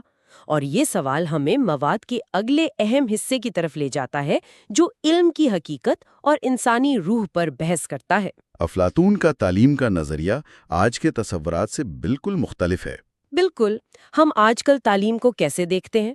ہم مانتے ہیں کہ ایک طالب علم کا دماغ ایک خالی برتن ہے اور تعلیم کا مقصد اس میں حقائق اور معلومات بھرنا ہے. جی، ہم سمجھتے ہیں کہ علم باہر سے اندر ڈالا جاتا ہے۔ لیکن افلاطون کے مطابق یہ تصور ہی سرے سے غلط ہے. اس کی وضاحت کے لیے میں اسے آج کی ٹیکنالوجی کے تناظر میں سمجھنے کی کوشش کر رہی تھی. بتائیں، کیا تشبیہ سوچی آپ نے؟ کیا ہم افلاطون کے نظریہ تعلیم کو یوں دیکھ سکتے ہیں جیسے ایک جدید کمپیوٹر ہے جس کی ہارڈ ڈرائیو میں دنیا کا بہترین سافٹ ویئر فیکٹری سے ہی انسٹال ہو کر آیا ہے؟ اچھا، اب استاد کا کام اس میں باہر سے کوئی نئی فائلیں یا نیا سافٹ ویئر ڈالنا نہیں ہے. استاد کا کام صرف وہ درست پاس ورڈ مہیا کرنا ہے جس سے وہ اندرونی نظام ان لاک ہو سکے. زبردست۔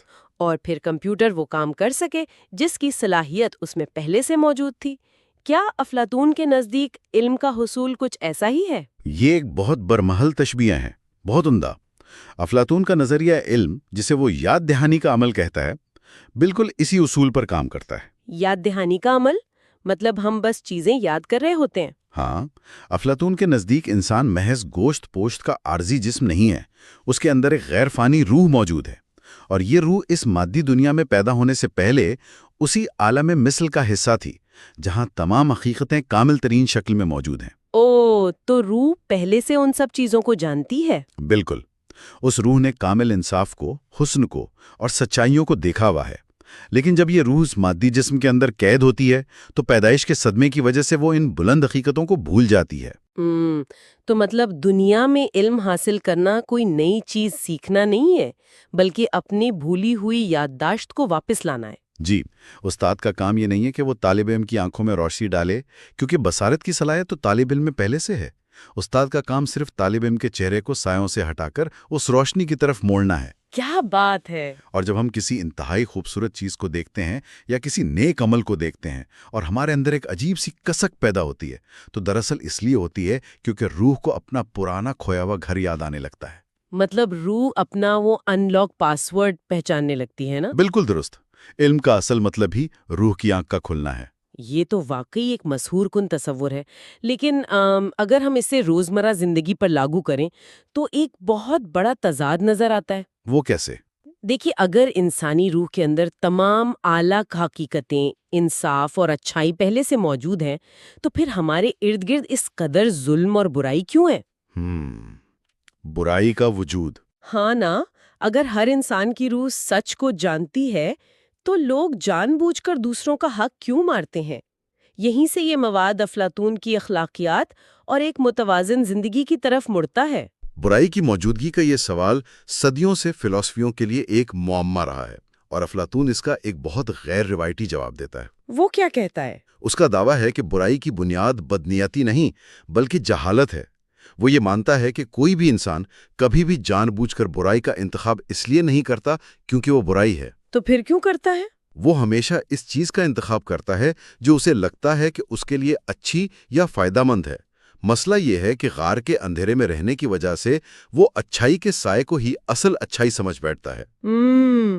مطلب اسے پتہ ہی نہیں ہوتا کہ وہ جو کر رہا ہے وہ حقیقت میں برا ہے۔ بالکل۔ ایک شخص جو ظلم کے ذریعے دولت اکٹھی کرتا ہے وہ دراصل خوشی کی تلاش میں ہے، لیکن اس کی روح اتنی گہری نیند میں ہے کہ وہ ان مادی چیزوں کو ہی خوشی کا کامل درجہ سمجھ رہا ہے۔ تو جس شخص کو اصل حقیقت سمجھ آ جائے گی وہ ظلم نہیں کرے گا؟ کبھی نہیں کرے گا۔ جو شخص اپنی روح کی گہرائیوں میں جان لے کہ عدل کرنا ظلم کرنے سے بہتر ہے، وہ کبھی ظلم کر ہی نہیں سکتا۔ اور اسی سے افلاطون کے ہاں توازن کا تصور جنم لیتا ہے۔ توازن۔ اس اندرونی کشمکش اور توازن کو سمجھنے کے لیے کیا ہم اس انسانی روح کو ایک تیز رفتار گاڑی کے سفر سے تشبیہ دے سکتے ہیں؟ ہاں بالکل دے سکتے ہیں۔ بتائیں کیسے؟ فرض کریں کہ اس گاڑی کے سفر میں 3 اہم حصے ہیں۔ پہلا حصہ عقل کا ہے جو کہ اس گاڑی کا ڈرائیور ہے اور اس کے ہاتھ میں سٹیئرنگ ویل موجود ہے۔ ٹھیک ہے۔ دوسرا حصہ انسان کا جذبہ یا غصہ ہے جو اس گاڑی کا طاقتور انجن ہے اور اسے آگے بڑھنے کی قوت دیتا ہے۔ اور تیسرا حصہ ہماری خواہشات ہیں، بھوک، پیاس، مادی لالچ، جو پچھلی سیٹ پر بیٹھے ہوئے مسافر ہیں۔ بہت زبردست مثال بن رہی ہے یہ تو۔ اب افلاطون کے بقول اگر اس گاڑی کو صحیح منزل تک پہنچنا ہے تو ڈرائیونگ سیٹ پر ہمیشہ عقل کو موجود ہونا چاہیے، انجن کو صرف ڈرائیور کے احکامات پر طاقت پیدا کرنی چاہیے۔ اور مسافروں کا کیا کردار ہوگا؟ ہاں، اور وہ جو پچھلی سیٹ پر بیٹھے مسافر ہیں نا، یعنی خواہشات، انہیں اپنی حدود میں اور خاموشی سے بیٹھنا چاہیے۔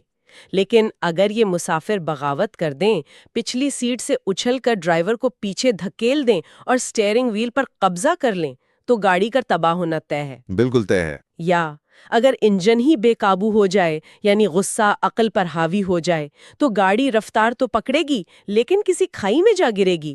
تو کیا افلاطون کی اخلاقیات یہی ہے کہ انسان اندر سے ٹوٹ پھوٹ کا شکار نہ ہو؟ یہ تمثیل افلاطون کے نظریے کی نہایت عمدہ تصویر کشی کرتی ہے۔ جب یہ تینوں حصے یعنی عقل، جذبہ اور خواہشات اپنا کام درست انداز میں کرتے ہیں اور عقل کی حکمرانی کو مانتے ہیں تو جو کیفیت پیدا ہوتی ہے اسے افلاطون عدل کہتا ہے۔ تو عدل صرف عدالتوں کا کام نہیں ہوا نا؟ بالکل نہیں، یہ انسانی روح کی ایک حالت ہے، اور وہ انسان جس کی روح میں یہ توازن قائم ہو جاتا ہے اس کا سفر ایک اعلیٰ منزل کی طرف شروع ہوتا ہے جسے وہ حسن کا سفر کہتا ہے۔ حسن کا سفر کیا مطلب ہے اس کا؟ افلاطون کے ہاں حسن محض جسمانی خدوخال کی کشش کا نام نہیں ہے۔ ایک متوازن انسان ظاہری خوبصورتی کو صرف پہلی سیڑھی کے طور پر استعمال کرتا ہے۔ تو وہ شروع ظاہری خوبصورتی سے ہی کرتا ہے۔ ہاں، اس کا سفر ایک خوبصورت چہرے سے شروع ہوتا ہے، لیکن جب عقل اس کی رہنمائی کرتی ہے تو وہ سمجھتا ہے کہ تمام خوبصورت جسموں میں ایک ہی طرح کا حسن ہے۔ پھر وہ اس سے اوپر اٹھتا ہے اور روح کی خوبصورتی کو جسم کی خوبصورتی پر ترجیح دیتا ہے۔ اچھا، مطلب وہ مادی چیزوں سے بالاتر ہو جاتا ہے۔ جی، اور پھر وہ وہاں سے معاشرے کے قوانین اور نظریات کی خوبصورتی کو دیکھتا ہے، اور اس کا یہ سفر مسلسل بلندی کی طرف جاتا ہے، یہاں تک کہ وہ اس حسن مطلق کا مشاہدہ کر لیتا ہے جو عالم مثل میں موجود ہے۔ کیا بات ہے! یہ سب کچھ محض پرانی کتابوں کی دھول میں دبی ہوئی بحثیں نہیں ہے نا، بلکہ آج بھی اتنی ہی زندہ ہیں جتنی 2500 سال پہلے تھیں۔ بالکل، انسانی فطرت تو ہوئی ہے نا۔ ہاں، اگر ہم اس پوری گفتگو کو سمیٹنے کی کوشش کریں تو ایک بات بہت واضح ہوتی ہے کہ حقیقت، کامیابی اور سچائی وہ بالکل نہیں ہے جو معاشرہ یا مادی دنیا ہمیں دکھاتی ہے۔ بالکل نہیں ہے۔ یہ تمام چیزیں اس غار کی دیوار پر پڑنے والے محض سائے ہیں۔ جس انسان نے اپنی روح کے سفر میں اتنی گہرائی پیدا کر لی ہے کہ وہ ان سایوں کے دھوکے کو پہچان لے، دراصل وہی سچا اور آزاد انسان ہے۔ جی، افلاطون کا یہ فلسفہ انسان کو اپنی حقیقت کھوجنے کی ایک لامتناہی جستجو کی دعوت دیتا ہے، اور اس تفصیلی جائزے کے اختتام پر ہمیں ایک لمحے کے لیے رک کر افلاطون کے صدیوں پرانے فلسفے کو آج کے دور کی اینک سے دیکھنے کی ضرورت ہے۔ وہ کیسے؟ دیکھیں، ہم نے غار کی تمثیل میں دیکھا کہ انسان کی فطرت اپنے مانوس اندھیرے اور سایوں سے محبت کرتی ہے، تو ہمیں سوچنا چاہیے کہ آج کے اس جدید ڈیجیٹل دور میں وہ کون سے نئے غار ہیں جو ہم نے خود اپنے لیے تعمیر کیے ہیں۔ اوہو، یہ تو بہت ہی گہری بات ہے۔ ہم آج کل ورچوئل ریالٹی، اسمارٹ فونز اور سوشل میڈیا کے ذریعے ایک ایسی دنیا تخلیق کر رہے ہیں جو حقیقت سے بھی زیادہ پرکشش نظر آتی ہے۔ تو کیا یہ ممکن ہے کہ ہم انسان ترقی کے نام پر اپنے ہی ہاتھوں سے ایک جدید غار بنا رہے ہوں؟ اور ہم خوشی خوشی اصل سورج کی روشنی کو چھوڑ کر ان ڈیجیٹل سایوں کو ہی حتمی حقیقت مان رہے ہوں؟ بالکل۔ کیا ہماری عقل ان مصنوعی سایوں پر قابو پانے کے لیے تیار ہے، یا ہماری آرام طلبی نے ہمیں ایک بار پھر اس جدید غار کی زنجیروں سے باندھ دیا ہے؟ یہ وہ سوالات ہیں جن پر واقعی ہم سب کو سنجیدگی سے غور کرنے کی ضرورت ہے۔ واقعی یہ ایک ایسا سوال ہے جو ہم سب کو خود سے پوچھنا چاہیے۔ اس کے ساتھ ہی ہم آج کی یہ گفتگو یہیں ختم کرتے ہیں۔ ہم امید کرتے ہیں کہ اس تفصیلی جائزے نے آپ کو بھی کچھ نیا سوچنے پر مجبور کیا ہوگا۔ ذرا تصور کریں کہ کچھ لوگ نا اپنی پیدائش سے ہی ایک تاریک غار کے اندر قید ہیں۔ ایک کافی خوفناک اور عجیب سا منظر ہے یہ۔ بالکل، اور ان کے گلے اور ٹانگیں زنجیروں سے اس طرح بندھی ہیں کہ وہ صرف سامنے غار کی دیوار کو دیکھ سکتے ہیں، اور ان کے پیچھے ایک آگ جل رہی ہے۔ اچھا، تو مطلب ان کے پیچھے جو بھی حرکت ہو رہی ہے وہ اسے براہ راست نہیں دیکھ سکتے؟ ہاں ہاں بالکل، اس آگ کے سامنے سے گزرنے والے لوگوں اور چیزوں کے سائے بس اس دیوار پر پڑتے ہیں۔ اب ان قیدیوں کے لیے وہ سائے ہی پوری کائنات ہیں، یعنی وہی ان کی حتمی حقیقت ہے۔ صحیح، کیونکہ انہوں نے اس کے علاوہ کبھی کچھ دیکھا ہی نہیں۔ بالکل۔ اب ذرا تصور کریں کہ کسی ایک قیدی کی زنجیریں کھول دی جائیں اور اسے غار سے باہر سورج کی روشنی میں لایا جائے، تو کیا وہ اس روشنی کو فوراً قبول کر لے گا، یا پھر اس کی آنکھیں چوندھیا جائیں گی اور وہ واپس انہی مانوس سائم کی طرف بھاگنا چاہے گا؟ میرا خیال ہے وہ گھبرا کر واپس ہی بھاگے گا شروع میں تو۔ ہاں نا، اور یہ وہ سوال ہے جو آج سے تقریباً 2400 سال قبل ایتھنز کی گلیوں میں ایک شخص نے اٹھایا تھا، اور آج کے ہمارے اس تفصیلی جائزے کا مشن بھی یہی سمجھنا ہے کہ یہ شخص جسے دنیا افلاطون کے نام سے جانتی ہے، وہ آج بھی ہماری سیاست اور روزمرہ کے سوالات پر کیسے اثر انداز ہو رہا ہے۔ اور غار کی یہ تمثیل، جسے ایلیگری آف دی کیو کہا جاتا ہے، یہ محض کوئی پرانی کہانی نہیں ہے، مطلب یہ انسانی ذہن کے ارتقاء اور سچائی تک پہنچنے کے اس تکلیف دہ عمل کی سب سے شاندار وضاحت ہے۔ واقعی۔ آج کے ہمارے ذرائع، خاص طور پر وہ مضمون جس کا نام افلاطون فلسفیانہ سوچ کی ابدی بازگشت ہے، اس کا جائزہ لیتے ہوئے یہ بات سامنے آتی ہے کہ افلاطون کی سوچ نے وقت کی سرحدوں کو پار کیا ہے۔ اچھا، تو آئیے اس کا بغور جائزہ لیتے ہیں۔ میں یہ سوچ رہی تھی کہ یہ کوئی خشک تاریخی سبق نہیں ہے۔ افلاطون نے اپنے خیالات کو سیدھی سادی تقریروں یا کسی بورنگ نصابی کتاب کی صورت میں نہیں لکھا۔ جی بالکل، اس نے تو باقاعدہ ڈائیلاگز لکھے ہیں۔ ہاں، اس نے مکالموں کا طریقہ اپنایا۔ مطلب اگر ہم آج کے دور کی زبان میں بات کریں تو اس کے یہ مکالمے بالکل آج کے دور کے کسی ایسے بہترین آڈیو شو یا بحث مباحثے کی طرح ہیں جہاں لوگ ایک دوسرے کے دلائل کو کاٹتے ہیں اور گرما گرم بحث کرتے ہیں۔ یہاں جو بات سب سے زیادہ حیران کن ہے وہ یہ ہے کہ افلاطون کی کامیابی صرف نئے خیالات پیش کرنا نہیں تھا، بلکہ سچائی کو کھوجنے کے اس عمل کو ایک شکل دینا تھی۔ یعنی اس نے طریقہ کار سکھایا۔ بالکل، اس نے سقراط جیسے کرداروں کے ذریعے جو مکالمے تخلیق کیے، ان کا میکانزم یہ ہے کہ وہ انسان کو تنقیدی سوچ پر مجبور کرتے ہیں۔ جب دو کردار بحث کر رہے ہوتے ہیں تو سننے والے محض خاموش تماشائی نہیں رہتے، وہ خود بخود اس فکری سفر کا حصہ بن جاتے ہیں نا۔ ہاں، وہ ذہنی طور پر کسی ایک کردار کی طرفداری کرنے لگتے ہیں، خود سے سوال کرتے ہیں، اور یوں سچائی ان پر مسلط نہیں ہوتی بلکہ وہ اسے خود دریافت کرتے ہیں۔ یہ انداز واقعی قاری کو بحث میں شریک کر لیتا ہے۔ اب اگر ہم ان موضوعات کی طرف آئیں جن پر بات ہوئی، تو یہ سلسلہ قدرتی طور پر افلاطون کی سب سے مشہور کتاب ریپبلک کی طرف لے جاتا ہے۔ صحیح، جو کہ سیاسی فلسفے کی بنیاد مانی جاتی ہے۔ ہاں، اسی میں غار کی تمثیل کا ذکر ہے جو ہم نے شروع میں کی۔ اس میں انصاف، ریاست، تعلیم اور قیادت پر بڑی گہری بحث کی گئی ہے، اور اسی میں فلسفی بادشاہ کا نظریہ ملتا ہے کہ ایک بہترین معاشرہ کیسا ہونا چاہیے۔ لیکن اس کے ساتھ ہی ہمیں اس کی ایک اور کتاب لاز کا بھی ذکر ملتا ہے۔ بالکل، لاز۔ اب جہاں ریپبلک ایک مثالی ریاست کا خاکہ ہے، وہیں لاز قدر عملی قوانین پر مبنی ہے۔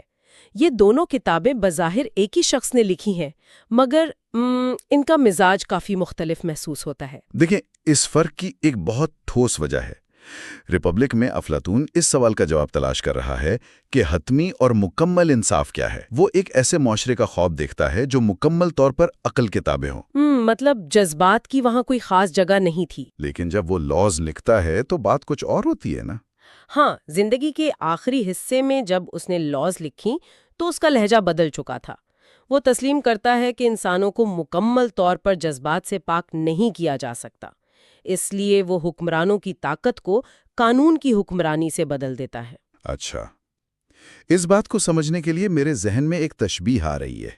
یہ بالکل ایسا ہے جیسے ریپبلک کسی موٹر شو میں پیش کی جانے والی ایک کانسیپٹ کار ہو جو ہر لحاظ سے پرفیکٹ دکھتی ہو۔ ارے واہ، یہ تو بہت زبردست تشبیہ ہے۔ کانسیپٹ کار جو سڑکوں کے لیے نہیں ہوتی۔ ہاں نا، اس کا مقصد صرف یہ دکھانا ہوتا ہے کہ انجینئرنگ کی حد کیا ہو سکتی ہے، جبکہ لاز وہ کار ہے جو حقیقت میں ہماری ٹوٹی پھوٹی سڑکوں کے لیے بنی ہے، جس میں بمپر اور سیٹ بیلٹ دونوں ہیں، کیونکہ ایکسیڈنٹ تو ہوں گے۔ بالکل ایسا ہی ہے۔ یہ کانسیپٹ کار ہمیں ایک منزل دکھاتی ہے، ایک آئیڈیل دیتی ہے۔ اگر ہم ریپبلک کا وہ خاکہ ذہن میں نہ رکھیں تو ہمیں معلوم ہی نہیں ہوگا کہ لاز کے قانون کو کس سمت میں بنانا ہے۔ سمت کا تعین ضروری ہے۔ جی، افلاطون کا ماننا تھا کہ علم کے بغیر قیادت یعنی بغیر نقشے کے گاڑی چلانا سیدھا تباہی کی طرف لے جاتا ہے۔ لیکن یہاں میرے ذہن میں ایک سوال ابھر رہا ہے، اور شاید ہمارے سننے والوں کو بھی یہ بات کھٹک رہی ہو۔ آخر اس نے فلسفی بادشاہ کے نظریے پر اتنا زور کیوں دیا؟ یہ ایک بہت اہم سوال ہے۔ میرا مطلب ہے، ایک انسان کے پاس تمام طاقت کا ہونا تو بہت خطرناک ہے۔ کیا اسے عام انسانوں پر ذرا بھی بھروسہ نہیں تھا؟ کیا یہ ایک طرح کی آمریت میں ہی محسوس ہوتی؟ یہ سوال افلاطون پر ہونے والی تنقید کا مرکز رہا ہے۔ اس کی وجہ سمجھنے کے لیے ہمیں اس وقت کے ایتھنز کی سیاست کو دیکھنا ہوگا۔ افلاطون نے اپنی جوانی میں ایک انتہائی کڑوا تجربہ کیا تھا۔ آپ سقراط کی موت کی بات کر رہے ہیں نا؟ جی بالکل، اس نے دیکھا تھا کہ ایتھنز کی جمہوریت جہاں عام لوگ فیصلے کرتے تھے وہ ایک ہجوم کی شکل اختیار کر گئی تھی، اور اسی ہجوم نے جذبات میں آ کر اس کے استاد سقراط کو موت کی سزا سنا دی تھی۔ اوفو، یہ تو واقعی اس کے لیے بہت بڑا صدمہ رہا ہوگا۔ بہت بڑا۔ اس واقعے نے اسے اس نتیجے پر پہنچایا کہ بغیر علم کے عوام کو فیصلے کا حق دینا ریاست کو ایک اندھے طوفان کے حوالے کرنا ہے۔ اس کا فلسفی بادشاہ کوئی اقتدار کا بھوکا آمر نہیں ہے، بلکہ وہ ہے جو خود حکمرانی نہیں کرنا چاہتا۔ یعنی وہ اقتدار کو ایک بوجھ یا فرض کے طور پہ لیتا ہے۔ یہ سیاق و سباق جان کر واقعی نظریے کی گہرائی سمجھ میں آتی ہے۔ بالکل۔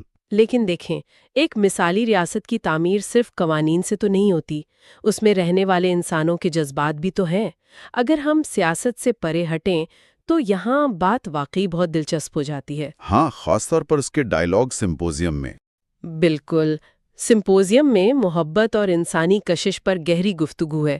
آج کی جدید دنیا میں تو محبت کو بس ایک رومانس یا جسمانی کشش تک محدود کر دیا گیا ہے، لیکن افلاطون اسے کیا کہتا ہے؟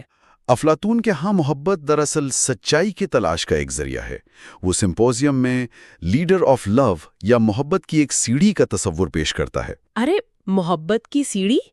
یہ تھوڑا مزید بتائیں۔ وہ بتاتا ہے کہ انسان کی شروعات کسی خوبصورت جسم کی کشش سے ہوتی ہے، لیکن پھر انسان اس سے اوپر جاتا ہے اور جسمانی خوبصورتی کے بجائے روح، خیالات اور اخلاق کی خوبصورتی سے محبت کرنے لگتا ہے۔ اچھا، یعنی وہ جسم سے بالاتر ہو جاتا ہے۔ بالکل، اور اس سیڑھی کا آخری قدم پر انسان اس خالص اور ابدی حسن یا سچائی تک پہنچ جاتا ہے۔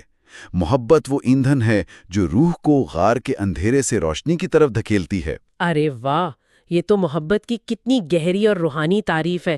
اور جب انسان اس سچائی تک پہنچ جائے تو دنیاوی چیزیں اور موت کا خوف بھی ختم ہو جاتا ہے نا، جیسے اس کی کتابوں اپولوجی اور فیڈو میں ہے۔ ہاں، یہ تحریروں کا سب سے جذباتی حصہ ہے۔ اپولوجی میں سقراط معافی مانگنے کے بجائے کہتا ہے کہ وہ تو ایک مکھی کی طرح ہے جو ایتھنز نامی سست گھوڑے کو ڈنک مار کر جگا رہا ہے۔ کیا زبردست بات کہی اس نے۔ اور فیڈو میں تو وہ موت کا بھی بڑے سکون سے سامنا کرتا ہے۔ جی، کیونکہ افلاطون کی نظر میں فلسفہ موت کی تیاری کا نام ہے۔ جسم ہماری روح کے لیے قید خانہ ہے۔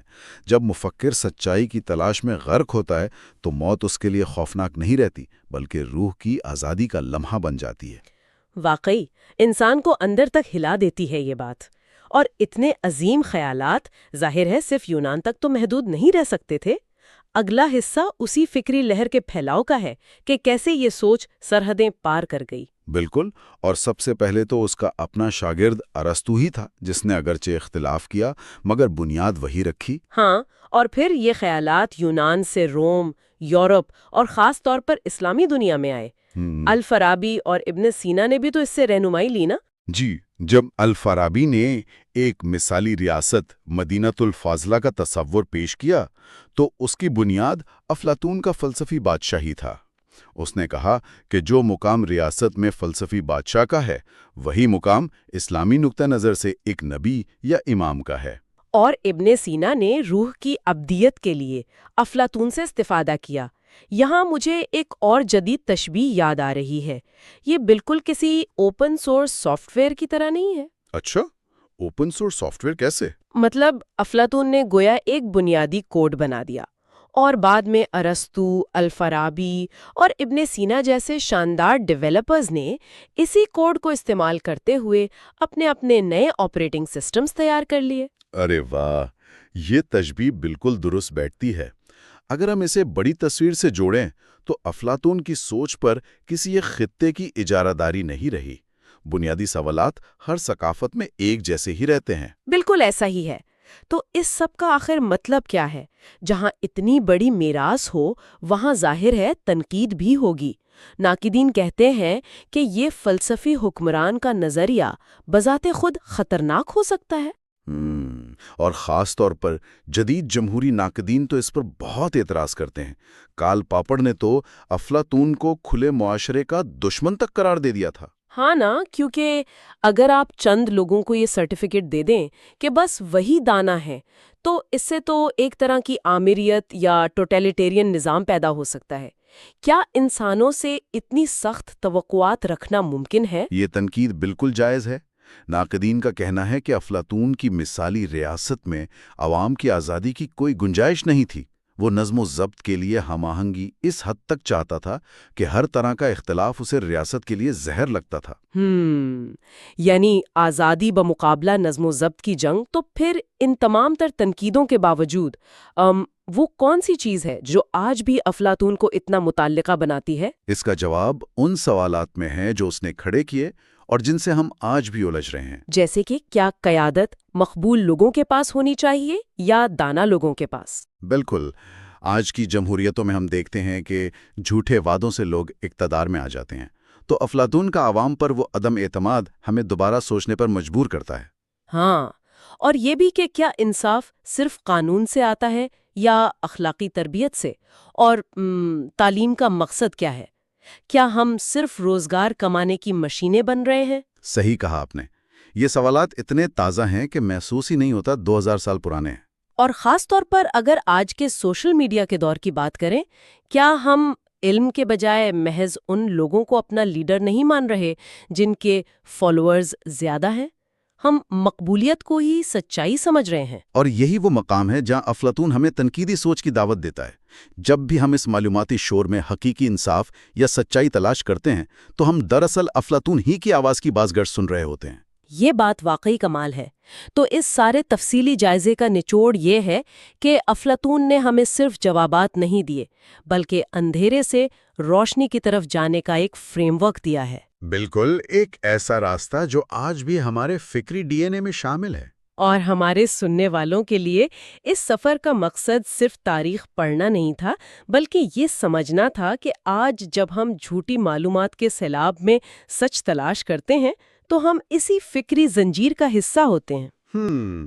علم کا سفر تو یہی ہے کہ ہر نسل ان قدیم مکالموں کو اپنے دور کی روشنی میں پرکھتی ہے۔ بالکل۔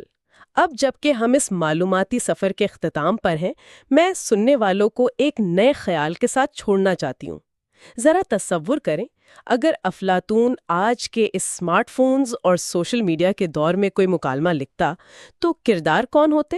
یہ تو واقعی سوچنے والی بات ہے۔ کیا وہ اس ڈیجیٹل دنیا کو اپنی مثالی ریاست کے قریب سمجھتا یا پھر وہ یہ کہتا کہ ہم جدید انسان ایک بار پھر اسی تاریک غار کے اندر قید ہو چکے ہیں؟ فرق صرف یہ ہے کہ اب دیوار پر سائے نہیں بلکہ ہم اسکرین کی روشنیاں تک رہے ہیں، اور انہی ڈیجیٹل سایوں اور وائرل ویڈیوز کو ہم نے پوری حقیقت مان لیا ہے۔ اس خیال پر ضرور غور کیجیے گا۔ آج کے اس گہرے مطالعے میں ہمارے ساتھ شامل ہونے کا بہت شکریہ۔